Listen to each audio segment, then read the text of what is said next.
আসসালামু আলাইকুম guys, welcome to my new shorts. So guys, আজকের শর্টসে আমি যাব হচ্ছে আমার আন্টির বাসায়। আর এতদিন আমি ছিলাম হচ্ছে আমার ছোটো মামির বাসায়।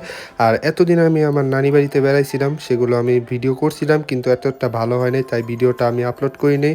সো এখন আমি নানির বাসা থেকে যাব হচ্ছে আন্টির বাসায়, রওনা দিয়ে দিলাম আমি। আর ওখানে যে পৌঁছে দেখা করলাম, এই যে দেখুন, এটা হচ্ছে আমার খালতো ভাই। আর ফাইনালি আমরা বিকালবেলা একটু হাঁটতে বের হয়েছিলাম ওদিকে। আর বাসায় এসে দেখি কি আন্টি এই ফুলটা বানাচ্ছে। এই ফুলটার নাম কি অবশ্যই আপনারা কমেন্টে জানিয়ে দেবেন। গুড মর্নিং গাইস, আজকে হচ্ছে দ্বিতীয় দিন। আর আজকে দ্বিতীয় দিনে আমরা আসছি হলো আন্টিদের বাগানে, যেখানে তারা ফুল চাষ করেন, সেখান থেকে ফুল পারেন। আর ফুল পেরে আমরা চলে যাচ্ছি সেখানে একটা বাজারে। আর এই বাজারে দেখা মিলল হচ্ছে এই মিষ্টিটা। এই মিষ্টিটার নাম নাকি অনেকে বলে পুতা মিষ্টি। সো এই মিষ্টিটা অনেক দিন পরে দেখলাম। আর ওদিকে কাকাকে খাবারের মাঝখানে জিজ্ঞাসাবাদ করতেছে সাংবাদিকরা। আর এদিকে আমরা একটু মুড়ি খেয়ে বাসায় চলে যাব।